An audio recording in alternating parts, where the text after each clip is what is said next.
Bayangkan jika seseorang yang seharusnya menjadi keluarga justru membangkitkan perasaan yang tak seharusnya ada.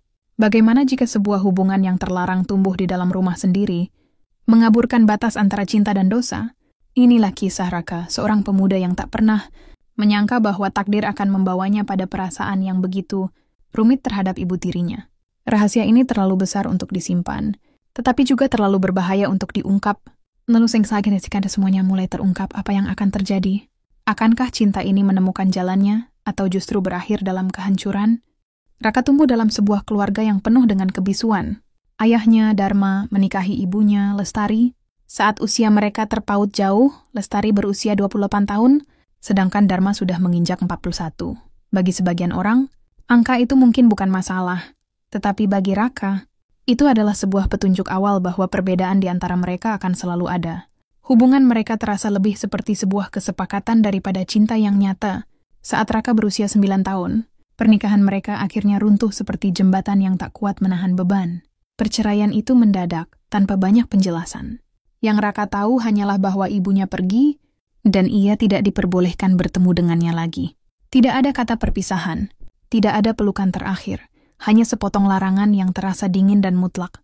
Sejak saat itu, hanya ada satu sosok yang mendampinginya. Dharma, seorang pria yang lebih banyak diam daripada berbicara, lebih banyak menuntut daripada memahami. Namun bahkan di dalam keheningan yang mencekiknya, ada sesuatu yang lebih menakutkan, sesuatu yang tidak ia pahami saat itu, sebuah firasat samar bahwa hidupnya akan berubah dengan cara yang tak pernah ia duga. Beberapa tahun kemudian Dharma menikah lagi. Wanita itu bernama Amara, sosok yang sangat berbeda dari Lestari. Dia lembut, murah senyum, dan mengandung bayi dari pernikahannya dengan Dharma. Tak seperti ayahnya yang kaku dan cenderung dingin, Amara adalah kehangatan yang pelan-pelan merayap masuk ke dalam kehidupan Raka. Sikapnya begitu alami, seolah ia benar-benar ingin menjadi bagian dari keluarga ini, bukan hanya sebagai seorang istri baru, tetapi juga sebagai seorang ibu. Awalnya Raka bersikap acuh. Baginya, tidak ada yang bisa menggantikan ibunya. Meskipun sosok itu kini hanya tersisa dalam ingatannya yang samar, tapi Amara berbeda. Ia tidak bersem menggantikan siapapun. Ia hanya ada di sana, mendampingi, mengisi celah yang selama ini kosong dalam hidup Raka. Dia menyapanya setiap pagi dengan senyum hangat, menyiapkan makanannya tanpa paksaan, bahkan membantunya mengembangkan bisnis kecilnya saat Raka mulai beranjak dewasa. Di bawah sinar lampu kamar yang temaram, Raka mulai menyadari sesuatu. Kehadiran Amara bukan hanya sebagai seorang ibu tiri, tetapi lebih dari itu. Ada sesuatu yang tak bisa ia definisikan dengan kata-kata. Sesuatu yang bersembunyi di balik perhatian lembutnya, di balik tatapan matanya yang dalam. Hari demi hari berlalu, dan Raka mendapati dirinya semakin terpikat oleh sosok Amara. Ia bukan hanya ibu tirinya, yakni adalah perempuan yang membuat dunianya terasa lebih hidup. Tatapan matanya selalu penuh makna, seakan mengandung sesuatu yang tak diucapkan. Sentuhannya lembut, seringkali terasa lebih dari sekadar kasih sayang seorang ibu tiri kepada anak tirinya. Ada momen-momen yang terasa ganjil namun mendebarkan, saat mereka duduk berdua di meja makan setelah Dharma tertidur lebih awal, berbincang dalam keheningan yang penuh ketegangan. Saat Amara membantunya merapikan kerah kemejanya, tangannya menyentuh kulitnya sedikit lebih lama dari yang seharusnya. Atau saat dia tertawa kecil di tengah percakapan mereka, dan Raka menangkap kilatan di matanya. Sesuatu yang tak bisa ia abaikan. Perasaan itu tumbuh. Tak peduli seberapa keras Raka mencoba menolaknya. Ia menyadari bahwa ada batas yang tidak boleh ia langkahi, tetapi di saat yang sama, ia tahu bahwa perasaan ini bukan sekadar kebingungan belaka.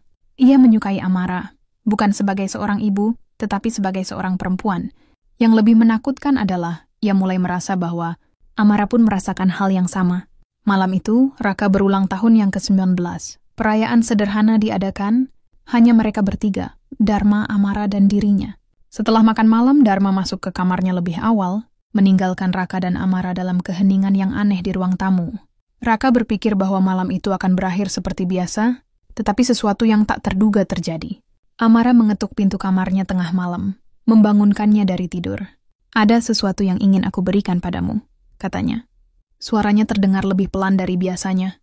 Ia masuk ke kamar, menyalakan lampu tidur kecil di sisi tempat tidur. Raka. Cahaya redup membuat bayangan di wajahnya tampak lebih lembut, lebih dekat, lebih nyata. Raka duduk di tempat tidurnya, jantungnya berdetak kencang. Amara duduk di sisinya, Tangannya meraih sesuatu dari balik gaunnya, sebuah kotak kecil berbalut pita emas. "Ini untukmu," katanya menyerahkannya dengan senyum yang sulit diartikan. Dengan tangan gemetar, Raka membuka kotak itu. Di dalamnya ada sebuah jam tangan klasik, elegan, mahal, dan terlalu istimewa untuk sekadar hadiah dari seorang ibu tiri. "Kenapa?" Raka bertanya pelan, tetapi sebelum ia bisa menyelesaikan kalimatnya, Amara meletakkan jari telunjuknya di bibirnya. "St, jangan bertanya malam ini," bisiknya. Ada sesuatu di matanya, sesuatu yang selama ini mereka hindari, tetapi kini tak lagi bisa disangkal. Malam itu menjadi titik balik. Tidak ada kata-kata panjang, tidak ada pengakuan eksplisit, tetapi keduanya tahu bahwa ada sesuatu yang telah berubah. Hubungan mereka tidak lagi sama. Amara bukan lagi sekadar ibu tiri.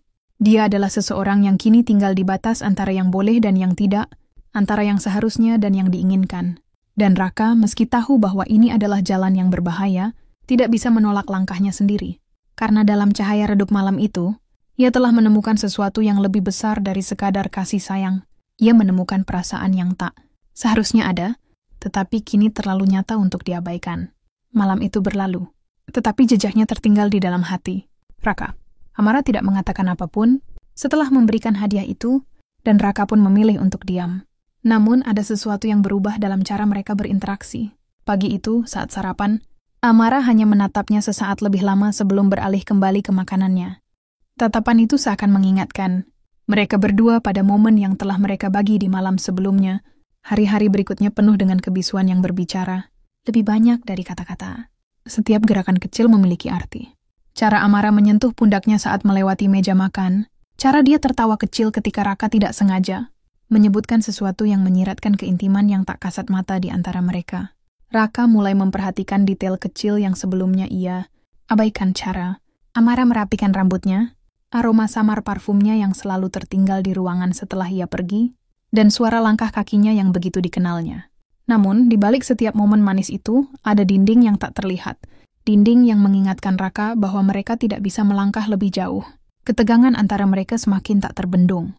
Malam-malam berikutnya, Raka sering terjaga di tempat tidurnya, memikirkan Amara. Bayangannya memenuhi pikirannya, menggantikan segala sesuatu yang seharusnya lebih penting. Hingga suatu malam Raka mendengar suara langkah kaki di luar kamarnya. Ia menahan napas. Jantungnya berdetak lebih cepat.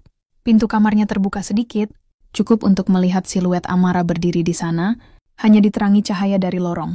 Dia tidak mengatakan apa-apa. Tidak bergerak, tidak mendekat. Hanya berdiri di sana, seolah menunggu sesuatu.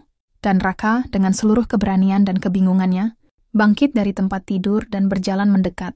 Saat ia berdiri hanya beberapa inci darinya, Amara menghela napas pelan. "Kau tidak seharusnya." Suaranya hampir seperti bisikan, tetapi tidak ada ketegasan di dalamnya. "Tapi kau di sini," jawab Raka. Mereka saling menatap dalam keheningan. Amara mengulurkan tangan, nyaris menyentuh wajahnya, tetapi kemudian ia menariknya kembali dan berbalik, berjalan pergi dengan cepat sebelum Raka bisa mengatakan apapun. Malam itu, Raka menyadari sesuatu yang mengganggunya lebih dalam daripada sekadar perasaan yang tak seharusnya ada. Amara juga menginginkannya. Sejak malam itu, mereka bermain-main di tepi batas yang tak terlihat. Tidak ada yang berani mengungkapkan perasaan dengan kata-kata, tetapi bahasa tubuh mereka berbicara dengan jelas. Suatu sore, ketika Dharma pergi dalam perjalanan bisnis selama beberapa hari, hanya mereka berdua yang tinggal di rumah. Awalnya mereka bertindak biasa, atau setidaknya berusaha. Tetapi semakin lama, semakin sulit menahan ketertarikan yang mengalir di antara mereka. Mereka menonton film bersama di ruang tamu. Amara duduk di ujung sofa, sementara Raka di sisi lainnya. Tidak ada sentuhan, tidak ada kata-kata yang berlebihan. Tetapi udara di antara mereka begitu berat hingga hampir bisa dirasakan. Di tengah film, Amara beranjak ke dapur untuk mengambil minuman. Saat ia kembali, ia berdiri sejenak di belakang sofa, menatap Raka yang berpura-pura fokus pada layar. "Apa yang kita lakukan ini?" Tanyanya, suaranya hampir tak terdengar. Raka menelan ludah tetapi tidak menjawab. Ia tahu tidak ada jawaban yang benar untuk pertanyaan itu. Amara menghela napas panjang sebelum akhirnya duduk kembali. Namun kali ini dia duduk lebih dekat. Ketika malam tiba, Raka tidak bisa tidur. Ia terjaga di kamarnya, pikirannya dipenuhi ribuan skenario tentang apa yang mungkin terjadi dan apa yang seharusnya tidak terjadi. Lalu suara ketukan pelan terdengar. Ketika ia membuka pintu, Amara berdiri di sana, mengenakan pakaian tidur sederhana, rambutnya terurai, dan matanya memancarkan emosi yang sulit dijelaskan. Aku tidak bisa tidur, katanya pelan. Raka melangkah mundur, membiarkan Amara masuk. Ia menutup pintu, lalu berbalik menghadapnya. Tidak ada lagi kebingungan, tidak ada lagi keraguan. Hanya dua orang yang telah lama saling menahan perasaan, yang tidak bisa mereka kendalikan. Amara menyentuh pipinya dengan lembut. Aku sudah mencoba melawan ini, bisiknya. Raka menutup matanya sejenak merasakan sentuhan itu. Aku juga, balasnya.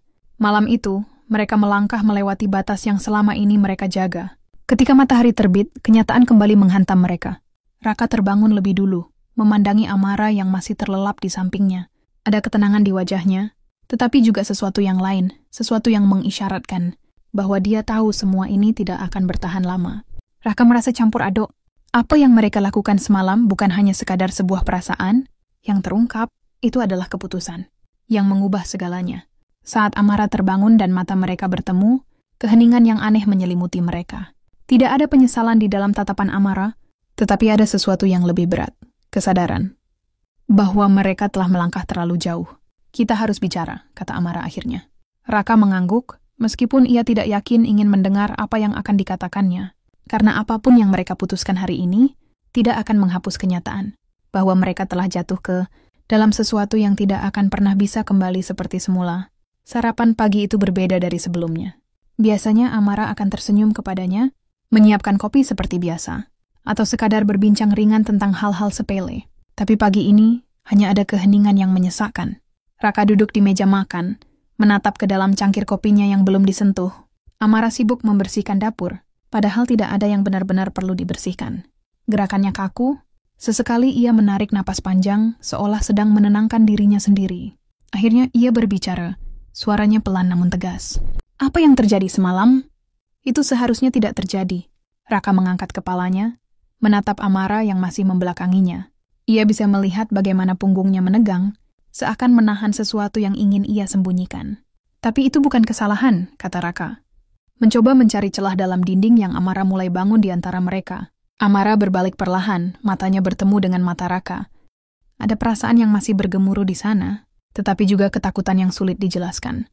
Bukan soal benar atau salah, Raka, tapi ini sesuatu yang tidak bisa kita lanjutkan. Raka merasakan sesuatu di dalam dirinya retak. Kau akan berpura-pura tidak terjadi apa-apa. Amara menghela napas, berjalan ke arahnya, lalu duduk di kursi di seberangnya. Aku tidak bisa berpura-pura. Tapi aku juga tidak bisa mengubah kenyataan bahwa aku adalah istri ayahmu. Kata-kata itu menghantamnya lebih keras daripada yang ia kira. Dharma pulang lebih cepat dari yang direncanakan. Kehadirannya seakan menjadi bayangan yang mengingatkan mereka akan kenyataan yang tak bisa mereka hindari. Saat makan malam bersama, Raka duduk berhadapan dengan Amara, tetapi kali ini ada sesuatu yang berbeda. Tidak ada lagi tatapan panjang yang mencuri-curi, tidak ada lagi sentuhan kecil yang tersembunyi di balik kebetulan. Amara kembali menjadi ibu tirinya, setidaknya di depan Dharma, tetapi Raka tahu lebih baik. Ia bisa melihat bagaimana Amara menghindari kontak mata dengannya, bagaimana tangannya gemetar sedikit saat menuangkan teh ke cangkir suaminya. Dharma seperti biasa, tidak menyadari apapun. Ia tetap menjadi pria yang terlalu sibuk dengan urusan bisnisnya untuk peduli pada hal-hal kecil di dalam rumahnya sendiri. Namun bagi Raka dan Amara, semuanya tidak lagi sama. Mereka kini hidup di dalam kepompong rahasia yang hanya mereka berdua yang tahu, dan dapetin tiap interaksi di depan Dharma, terasa seperti permainan yang berbahaya. Minggu-minggu berlalu, tetapi perasaan itu tidak pergi. Raka mencoba mengalihkan pikirannya dengan pekerjaan dan aktivitas lainnya, tetapi selalu ada saat-saat di mana ia tak bisa menghindari kenyataan. Saat mereka tak sengaja bertemu di dapur larut malam, atau ketika tangan mereka bersentuhan saat mengambil sesuatu di meja makan. Setiap kali itu terjadi, ada ketegangan yang membakar di antara mereka. Tetapi kini, tidak ada lagi keberanian untuk melangkah lebih jauh. Mereka telah melampaui batas sekali, dan kini mereka sama-sama terjebak dalam dilema yang tak memiliki jalan keluar. Namun semakin mereka mencoba untuk menjaga jarak, semakin besar dorongan untuk kembali ke dalam pusaran perasaan itu.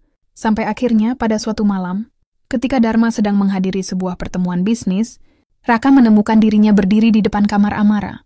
Ia tidak mengetuk. Ia hanya berdiri di sana, menunggu, berharap sesuatu akan terjadi. Dan saat pintu itu terbuka perlahan, ia tahu bahwa apapun yang terjadi malam itu, ia rasakan ada jalan untuk kembali. Pakaian tidur sederhana seperti malam itu. Wajahnya tidak lagi menyembunyikan apapun. Tidak ada kepura-puraan. Tidak ada penolakan.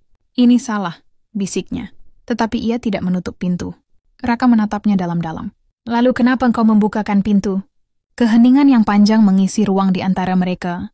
Lalu Amara melangkah mundur memberinya tempat untuk masuk. Raka tidak perlu berpikir dua kali. Ya, ia tahu, ini bukan tentang benar atau salah lagi. Ini tentang dua orang yang sudah terlalu lama menahan sesuatu yang tidak bisa mereka buang begitu saja. Dan malam itu mereka kembali menyerah pada perasaan yang tak seharusnya ada. Namun jauh di dalam hati mereka tahu bahwa ini bukan akhir yang bahagia, ini adalah awal dari kehancuran yang tak terelakkan. Pagi itu, sesuatu terasa berbeda. Tidak ada kehangatan seperti sebelumnya, hanya kecemasan yang menggantung di udara. Saat Raka turun ke ruang makan, Dharma sudah duduk di meja, menatap secangkir kopinya dengan tatapan kosong. Raka bisa merasakan detak jantungnya meningkat, yang melirik Amara, yang tampak pucat dan tegang. Dharma akhirnya mengangkat wajahnya, menatap mereka berdua dengan pandangan yang sulit dibaca. Aku tidak bodoh, katanya pelan, tetapi ada ketajaman dalam suaranya. Jantung Raka serasa berhenti berdetak. Dharma tidak perlu menjelaskan apa yang ia maksud. Amara menundukkan kepalanya, tangannya mencengkeram erat pinggiran kursi. Raka menelan ludah, mencoba mencari kata-kata, tetapi tidak ada satupun yang keluar dari mulutnya. Karena untuk pertama kalinya, rahasia mereka yang mereka pikir tersembunyi dengan baik mulai retak. Dan kini, semua yang mereka takutkan akhirnya mulai terungkap. Suasana di ruang makan terasa lebih dingin dari biasanya. Raka menatap Dharma, mencoba membaca pikirannya, tetapi wajah pria itu tetap tak terbaca. Amara tidak berani mengangkat kepalanya. Tangannya gemetar di bawah meja, mencengkeram roknya erat-erat. Aku tidak bodoh, ulang Dharma, kali ini dengan nada yang lebih berat. Ia mengaduk kopinya pelan, seolah sedang menikmati ketegangan yang ia ciptakan sendiri. Kalian pikir aku tidak tahu? Raka menahan napas. Ia bisa merasakan detak jantungnya menggema di dalam kepalanya. Aku sudah memperhatikan sejak lama, lanjut Dharma. Tatapan-tatapan kalian. Cara kalian menghindari satu sama lain, tapi tetap tertarik seperti magnet. Amara akhirnya mengangkat wajahnya, matanya memohon. Dharma, aku... Jangan beralasan, potong Dharma dingin. Aku ingin mendengar dari Raka. Raka menegakkan tubuhnya. Ini adalah titik di mana semua bisa berakhir dalam kehancuran. Ia bisa berbohong atau ia bisa mengakui semuanya. Dan dalam hatinya, ia tahu tidak ada gunanya lagi berbohong. Aku mencintainya. Kata Raka, suaranya stabil, meskipun tubuhnya terasa seperti akan runtuh. Dharma terdiam. Untuk sesaat, tidak ada yang berbicara. Lalu Dharma tertawa kecil, tawa yang terdengar lebih seperti ejekan daripada kegembiraan. Jadi itu yang terjadi? Amara menggeleng, air matanya mulai menggenang. Dharma, aku tidak pernah berniat. Tidak berniat? Dharma mendongak, menatapnya dengan mata yang dipenuhi kemarahan. Tapi kau tetap melakukannya. Amara menundukkan kepalanya, air mata akhirnya jatuh dari pipinya. Raka mengepalkan tangannya di bawah meja. Kalau kau sudah tahu sejak awal, kenapa kau tidak mengatakan apa-apa? Dharma menyeringai tipis. Aku ingin melihat seberapa jauh kalian akan melangkah. Dan sekarang aku tahu jawabannya. Dharma bangkit dari kursinya dengan tenang, mengambil jaketnya, lalu berjalan menuju pintu. Kau mau kemana? Suara Amara bergetar. Dharma berhenti sejenak di ambang pintu, tetapi tidak menoleh. Aku butuh waktu untuk berpikir. Dan setelah itu, Raka bertanya, meskipun ia tidak yakin ingin mendengar jawabannya. Dharma tidak langsung menjawab. Ia hanya menarik napas panjang lalu berkata, kalian akan tahu pada waktunya. Kemudian pintu tertutup di belakangnya. Amara langsung terduduk di kursinya, menutupi wajahnya dengan tangan. Isak tangisnya terdengar pelan, tetapi menghantam Raka seperti badai. Raka ingin menghiburnya, ingin mengatakan bahwa semuanya akan baik-baik saja. Tetapi ia tahu, tidak ada kata-kata yang bisa memperbaiki ini. Mereka telah melangkah terlalu jauh. Dan sekarang, mereka hanya bisa menunggu apa yang akan terjadi selanjutnya. Dharma tidak kembali malam itu. Atau malam berikutnya. Hari-hari berlalu dalam ketegangan yang hampir tak tertahankan.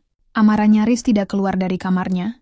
Sementara Raka mencoba mencari tahu kemana ayahnya pergi, tetapi tidak menemukan jawaban. Raka tahu bahwa ini bukan pertanda baik. Dharma bukan tipe pria yang hanya pergi tanpa alasan. Jika ia diam itu berarti ia sedang merencanakan sesuatu.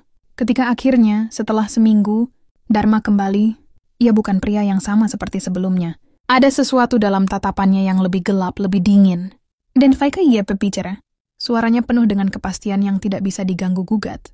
Aku sudah memutuskan, katanya saat mereka duduk di ruang tamu. Raka dan Amara sama-sama menahan napas, menunggu putusan yang akan mengubah hidup mereka selamanya. Dharma menatap Amara lama sebelum akhirnya berkata, "Kita akan bercerai." Amara menutup matanya, seolah sudah menduga keputusan ini. "Dan kau?" Dharma beralih ke Raka, ekspresinya tak terbaca. "Aku ingin kau pergi." Raka merasakan tubuhnya menegang. "Apa maksudmu?" "Aku tidak ingin melihatmu di rumah ini lagi," kata Dharma tanpa emosi. "Kau sudah mengambil sesuatu yang bukan milikmu. Jadi pergilah." Amara menggeleng, air matanya jatuh lagi. "Dharma, jangan lakukan ini. Ini salah kami berdua, jangan hukum dia sendirian." Dharma mendengus. "Aku tidak menghukumnya. Aku hanya memberinya kebebasan yang selama ini dia inginkan." Raka merasakan amarah bercampur dengan rasa bersalah. "Ini bukan yang kuinginkan," katanya pelan. "Tapi ini yang kau pilih," jawab Dharma dengan tajam. "Sekarang terima akibatnya." Malam itu Raka mengemasi barang-barangnya. Amara berdiri di depan kamarnya, wajahnya penuh dengan kesedihan yang tak terkatakan. "Aku akan ikut denganmu," katanya tiba-tiba. Raka menatapnya dengan mata penuh konflik. "Tidak, Amara, kau tidak bisa." "Aku tidak bisa tetap di sini," suaranya bergetar. "Aku tidak bisa menjalani hidupku seolah-olah tidak terjadi apa-apa." "Tapi kemana kita akan pergi?" Amara terdiam. Mereka tahu bahwa dunia di luar sana tidak akan menerima mereka dengan tangan terbuka. Raka menghela napas, mendekat dan menggenggam tangannya. "Mungkin ini akhirnya. Mungkin ini caranya semesta memberitahu kita bahwa kita memang tidak ditakdirkan bersama." Air mata mengalir di pipi Amara. "Aku mencintaimu." "Aku juga," jawab Raka. "Tapi cinta saja tidak cukup. Tidak dalam keadaan seperti ini." Dengan berat hati, Raka melepaskan tangannya, mengambil tasnya, dan melangkah pergi. Saat ia keluar dari rumah itu untuk terakhir kalinya, ia tidak menoleh ke belakang, karena ia tahu, jika ia melakukannya, ia tidak akan pernah bisa pergi. Dan begitulah akhirnya. Bukan dengan kebahagiaan, bukan dengan kematian, tetapi dengan dua hati yang harus berpisah demi sesuatu yang lebih besar dari mereka.